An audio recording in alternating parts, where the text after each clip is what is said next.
Magandang hapon sa inyong lahat. President Pascual, President Timenso, Vice President Popoy Rivera. Ulitin ko, maraming salamat sa engranding pagkakahanda nitong hall na ito. Kasi alam niyo yung UP Alumni Cafe, sanay na sanay sa mga programang, mga okasyon ng universidad. Roughly ganito ang pag-aalis nila na hindi rough. Thank you. Salamat kay Leroy Claudio sa iyong mapanuri, mapangkusig at mapanghango mga pananalita, at kay Gina Elin Burgos sa inyong patuloy na inspirasyon. Dahil kayo ay ang karaniwang imahe ng inanong batas militar na nawala ng anak. At yan po ay tamang sinabi nyo, pagbasa niya sa libro ay mula sa piso. Maraming pong salamat sa pagpapahalaga sa libro. I'm not sure if this peace of mind responds to the comments raised by Dr. Claudio. Sa mga naririto ngayon, nakakagalak ang inyong pagdalo. Salamat sa inyong pagdating sapagkat ito'y kanila ng pagpapahalaga sa aklat. Nasa malikhaing pananalita ni Joel Sarachoy, kwento natin ito.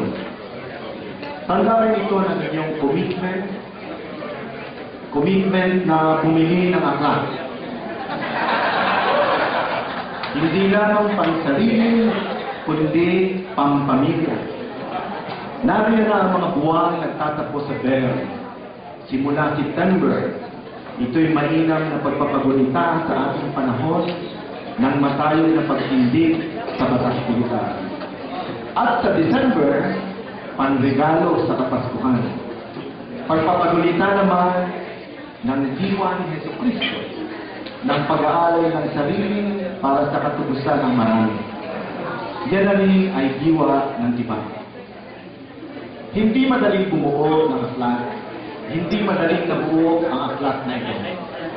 Lalo isang antolohiya na maraming pagkakataon mas mahirap buuin kaysa nagsasariling pag-aakda. Iba't ibang tao, iba't ibang muni, o kung gusto nyo, iba't ibang political line, iba't ibang damdamin, iba't ibang gunita, iba't ibang estilo ng salaysay, iba't ibang kilibig.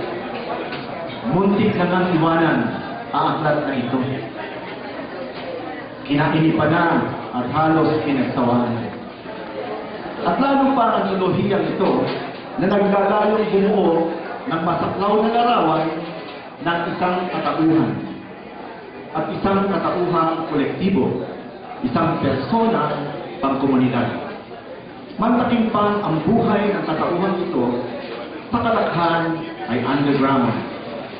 Yung konsepto po ng tiba ay produkto ng aming henerasyon. Ibig sabihin, nakatago, nakalihim, walang identidad na publiko, walang dokumentasyon, mistulang tulisan sa kasaysayan. Ang gamit ko dito ng tulisan ay yung gamit ng mga historiador, hindi negatibo. Sa pagtingin ng mga taong may selula ay mga taong nilabas. Ang tiba ay mistulang tulisan, walang dokumentasyon. Ngayon ko lang naisip na nagkaselula lamang ako nung ako'y nagturo dito sa universidad. Buti na lamang at hindi kinailangang pulitin ang sedula nung kami lumahok sa revolusyon, dahil kung nagkataon, wala tayong pupuniting sedula sa pagsigaw ng ibagsikan.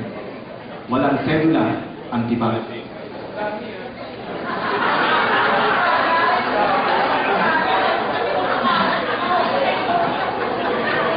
Kaya nung pinangarap ang aklat, ginawang madali sa mga nais magsalaysay.